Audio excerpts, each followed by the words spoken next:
تلك الدار الآخرة نجعلها للذين لا يريدون علوا في الأرض ولا فسادا والعاقبة للمتقين. Ustadz, di masjid daerah saya ketika bulan Ramadan diadakan sholat tarawih di masjid, yang mana tata cara sholat tarawihnya didahului sholat iftitah 2 rakaat, yaitu dengan membaca surah Al-Fatihah saja tanpa membaca surah pendek, Ustadz.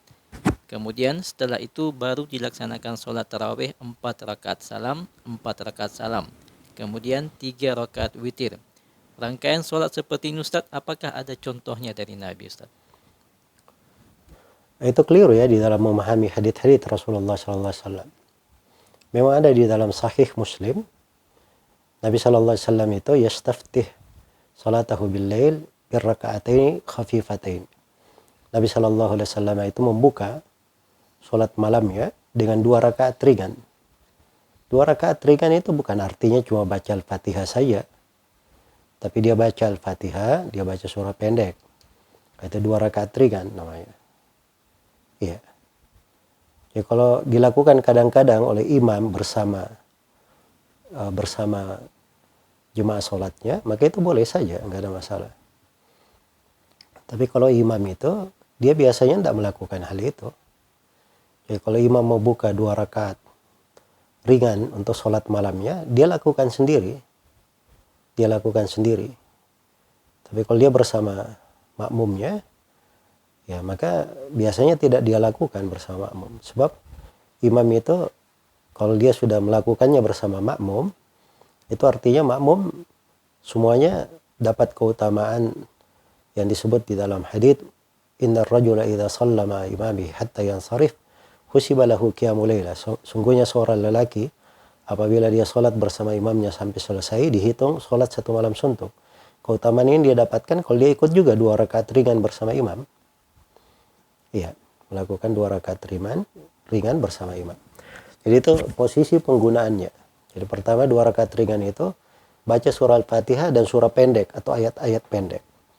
Kemudian yang kedua 2 rakaat ringan itu dilakukan kalau dia sebagai makmum bisa dilakukan sendiri. Sebagai imam sebaiknya dilakukan sendiri. Ya, karena ketika para sahabat kumpul bersama sholat malam, dan Nabi juga di sholat malamnya bersama para sahabat, tidak disebut bahwa beliau sholat ringan di situ 2 rakaat. Tapi kalau sholat pribadi di malam hari, atau dia sholat tarawih, mereka sholat ringan sendiri, 2-2, maka itu nggak ada masalah. Ya, tidak ada masalah. Baik. Adapun kaifiat sholat 4 rakaat sekaligus, kemudian salam, 4 rakaat sekaligus, kemudian salam, 4 rakaat sekaligus, kemudian salam. Ini pendapat sebagian ulama. Dan itu menyelisihi pendapat mayoritas ulama. Karena itu keliru di dalam memahami hadits Aisyah. Yang Nabi sholat 4 rakaat panjang, kemudian 4 rakaat panjang, kemudian 3 rakaat. Ya itu salah memahami ya. Maksudnya 4 rakaat di situ, sudut bacanya itu, jadi sholat itu seakan-akan dibagi 3. 4, 4, 3. 4 yang pertama panjang, 4 yang kedua panjang di bawahnya lagi. Kemudian 3 rakaat. Tapi bukan artinya sholat 4 rakaat sekaligus. Maksudnya 2 rakaat, 2 rakaat, istirahat, kemudian 2 rakaat, 2 rakaat, istirahat, kemudian 3 rakaat sekaligus boleh, dan boleh 2 rakaat, kemudian 1 rakaat. Ya. Karena Nabi SAW bersabda, salatul lail mathna mathna. Salat malam itu 2 rakaat, 2 rakaat. Dan datang di riwayat ya, sahabat yang lain menjelaskan salat malamnya Nabi, beliau melakukannya 2 rakaat, 2 rakaat. Tidak ada di dalam riwayat yang merinci, Nabi melakukan 4, kemudian salam. Karena itu mayoritas ulama, mereka berpendapat 2 rakaat, 2 rakaat, kemudian 2 rakaat, 2 rakaat, kemudian witirnya boleh 3 rakaat sekaligus, boleh 2 rakaat, 1 rakaat. Semoga Allah memberi taufik kepada semuanya.